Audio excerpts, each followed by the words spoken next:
Alberte and Filippa, the magical creative workshop. Alberte and Filippa were the best of friends.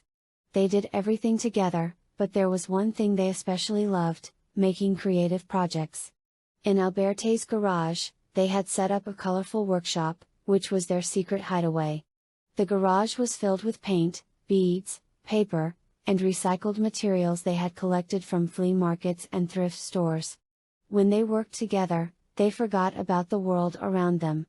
Nothing was better than the sound of brushes on canvas and the gentle hum of their excited voices as they shared ideas. One rainy afternoon, while tidying up an old box they had found at the town's recycling station, they discovered something strange. At the bottom of the box lay a book that immediately caught their attention. It had a golden cover and was as heavy as a rock. On the front, curly letters spelled out, "The magical craftsmanship, for true artistic souls only." They opened the book with pounding hearts. Inside, the pages were filled with peculiar recipes and illustrations they had never seen before. There were descriptions of how to create paintings that moved, beads that could change color, and paper animals that could come to life. But at the bottom of the first page was a warning: everything you create with this book will gain a soul. Treat it with care. Filippa giggled. Sounds like an old ghost story. But Alberte couldn't shake the feeling that there was something special about the book. They decided to try one of the recipes and chose the eternal painting, a painting that would change with the seasons. They gathered their brushes and got to work.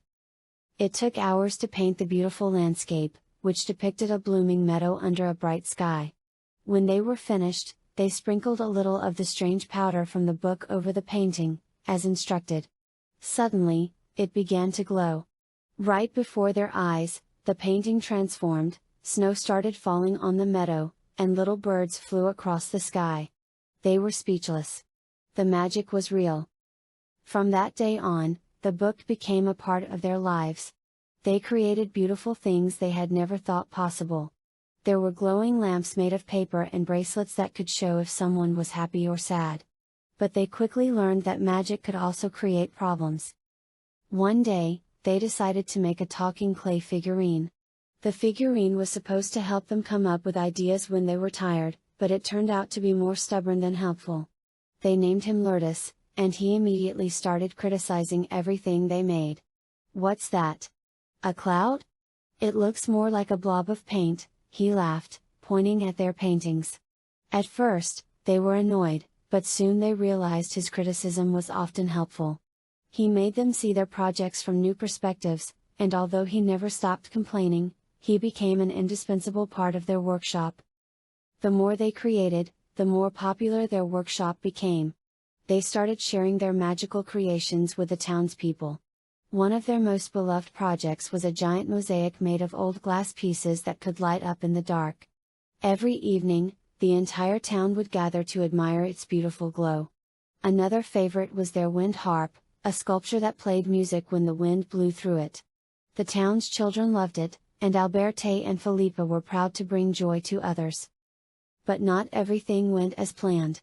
One day, they decided to try one of the book's more advanced recipes, the eternal plant.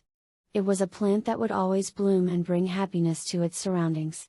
But they accidentally used too much of the magical powder, and the plant started growing out of control.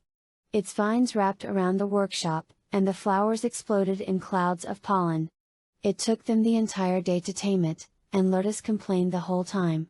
"You should have known better," he said. After that incident, they became more cautious. They learned that magic wasn't always the solution, their own ideas and skills were often just as powerful. One day, as they looked at their many creations, Filippa said, "You know what? We don't actually need the book. We can make amazing things without it." Alberte nodded. "You're right. But maybe we can save it for something special, something that really makes a difference." They decided to use the book for one final mission. They wanted to create a piece of art that would bring the whole town together. With help from the book and their own ideas, they created a giant sculpture that looked like a tree. The tree was made of recycled materials and decorated with tiny lights that lit up in different colors. When someone touched it, it could play music, and its branches swayed gently as if it were alive. The sculpture was placed in the town square and quickly became a symbol of community and creativity. As they stood in front of the tree, watching the townspeople gather around it, Alberte and Filippa knew they had done something special. Lertus sighed contentedly and said, "Okay, this isn't half bad." Alberte and Filippa smiled at each other. The magical creative workshop had given them many adventures and challenges, but the most important thing was that they had always had each other. And even though they might not always use the book, they knew that their imagination and friendship were the greatest magic of all.